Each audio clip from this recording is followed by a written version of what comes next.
Hello friends, ओम श्री गणेशाय नमः। जय श्री कृष्णा।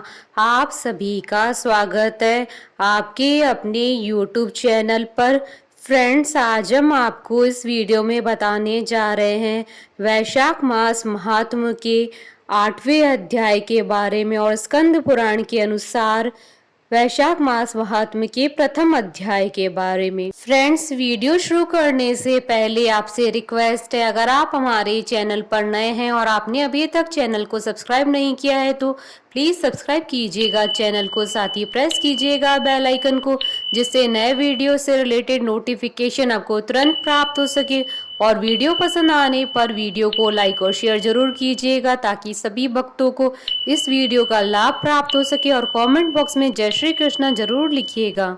वैशाख मास महात्म सब प्रकार के विघ्नों का नाश करने वाले तथा सारी सृष्टि का पालन करने वाले श्री गणेश जी तथा ज्ञान के दाता श्री सरस्वती जी तथा सब पुराणों के कर्ता श्री व्यास जी तथा श्री गुरुदेव के चरण कमलों में नमस्कार करके भगवान की श्रद्धा और भक्ति रस में डूबे हुए वैशाख मास महात्म की कथा कहती हूँ।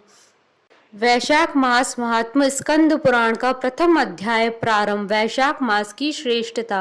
भगवान नारायण नरश्रेष्ठ नर, देवी सरस्वती तथा महर्षि वेद व्यास को नमस्कार करके भगवान की विजय कथा से परिपूर्ण इतिहास पुराण आदि का पाठ करना चाहिए।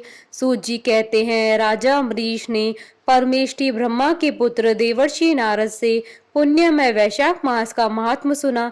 उस समय आपने यह कहा था कि सब महीनों में वैशाख मास श्रेष्ठ है, इसलिए यह बताने की कृपा करें कि वैशाख मास क्यों भगवान विष्णु को प्रिय है और उस समय कौन कौन से धर्म भगवान विष्णु के प्रति कारक होते हैं। नारद जी ने कहा, वैशाख मास को ब्रह्मा जी ने सब मासों में उत्तम सिद्ध किया है। वह माता की भांति सब जीवों को सदा अभीष्ट वस्तु प्रदान करने वाला है। धर्म, यज्ञ, क्रिया और तपस्या का सार है। संपूर्ण देवता द्वारा पूजित है, जैसे विद्याओं में वेद विद्या, मंत्रों में प्रणव, वृक्षों में कल्प वृक्ष, धेनुओं में कामधेनु, देवताओं में विष्णु, वर्णों में ब्राह्मण, प्रिय वस्तुओं में प्राण, नदियों में गंगा जी, तेजों में सूर्य, अस्त्र शस्त्रों में चक्र, धातुओं में स्वर्ण, वैष्णव में शिव तथा रत्नों में कौस्तुभ मणि। उसी प्रकार धर्म के साधन भूत महीनों में वैशाख मास सबसे उत्तम है। संसार में इसके समान भगवान विष्णु को प्रसन्न करने वाला कोई दूसरा मास नहीं है। जो वैशाख मास में सूर्योदय से पहले स्नान करता है उसे भगवान विष्णु निरंतर प्रीति करते हैं। पाप तभी तक गरजते हैं जब तक जीव वैशाख मास में प्रातः काल जल में स्नान नहीं करता है। हे राजन, वैशाख के महीने में सब तीर्थ आदि देवता भार के जल में भी सदैव स्थित रहते हैं। भगवान विष्णु की आज्ञा से मनुष्य का कल्याण करने के लिए वे सूर्योदय से लेकर 6 दंड के भीतर तक मौजूद रहते हैं। वैशाख के समान कोई मास नहीं है, सतयुग के समान कोई युग नहीं है, वेद के समान कोई शास्त्र नहीं है और गंगा जी के समान कोई तीर्थ नहीं है। जल के समान दान नहीं है, खेती के समान धन नहीं है और जीवन से बढ़कर कोई लाभ नहीं है। उपवास के समान कोई तप नहीं है, दान से बढ़कर कोई सुख नहीं है। दया के समान धर्म नहीं है, धर्म के समान मित्र नहीं है, सत्य के समान यश नहीं है, आरोग्य के समान उन्नति नहीं है। भगवान विष्णु से बढ़कर कोई रक्षक नहीं है और वैशाख मास के समान संसार में कोई पवित्र मास नहीं है, ऐसा विद्वान पुरुषों का मत है। वैशाख श्रेष्ठ मास है और शेषाशायी भगवान विष्णु को सदा प्रिय है। सब दानों से जो पुण्य प्राप्त होता है, सब तीर्थों से जो फल होता है, उसी को मनुष्य वैशाख मास में केवल जलदान करके भी प्राप्त कर लेता है। जो जलदान में असमर्थ है, ऐसे ऐश्वर्य की अभिलाषा रखने वाले पुरुष को उचित है कि वह दूसरे को प्रबोध करे, दूसरे को जलदान का महत्व समझावे। यह सब दानों से बढ़कर श्रेष्ठ हितकारी है। जो मनुष्य वैशाख में सड़क पर यात्रियों के लिए प्याऊ लगाता है वह विष्णु लोक में प्रतिष्ठित होता है। हे नृपश्रेष्ठ, प्याऊ देवताओं, पितरों तथा ऋषियों को अत्यंत प्रीति देने वाला है। जिसने प्याऊ लगाकर रास्ते के थके मांदे मनुष्य को संतुष्ट किया, उसने ब्रह्मा, विष्णु और शिव आदि देवताओं को संतुष्ट कर लिया।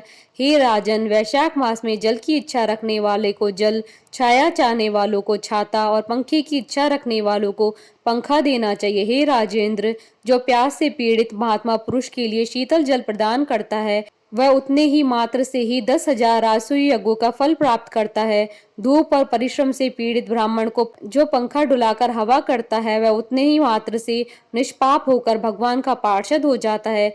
जो मार्ग में थके हुए श्रेष्ठ द्विज को वस्त्र से हवा करता है वह उतने से ही मुक्त हो भगवान विष्णु का सानिध्य प्राप्त कर लेता है। जो शुद्ध चित्त से ताड़ का पंखा देता है वह सब पापों को नाश करके ब्रह्मलोक को जाता है।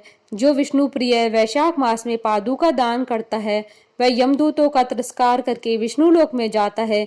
जो मार्ग में अनाथों के लिए ठहरने के लिए विश्रामशाला बनवाता है उसकी पुण्य फल का वर्णन नहीं किया जा सकता है। मध्याह्न में आए हुए ब्राह्मण अतिथि को यदि कोई भोजन दे तो उसके फल का अंत नहीं है। हे राजन, अन्नदान मनुष्यों को तत्काल तृप्त करने वाला होता है, इसलिए संसार में अन्न के समान कोई दान नहीं है। जो मनुष्य मार्ग में थके हुए ब्राह्मण के लिए आश्रय देता है उसकी पुण्य फल का वर्णन किया नहीं जा सकता। हे भूपाल, जो अन्नदाता है वह माता पिता आदि का भी विस्मरण करा देता है, इसलिए तीनों लोकों के निवासी अन्नदान की ही प्रशंसा करते हैं। माता और पिता केवल जन्म के हेतु होते हैं, पर जो अन्न देकर पालन करता है मनीषी पुरुष इस लोक में उसी को पिता कहते हैं। इति श्री स्कंद पुराण अंतर्गत वैशाख मास प्रथम अध्याय संपन्न हुआ। बोलिए भगवान विष्णु की जय, सनातन धर्म की जय। हमारे साथ इस वीडियो में अंत तक बने रहने के लिए आपका धन्यवाद। ओम श्री गणेशाय नमः। जय श्री कृष्ण।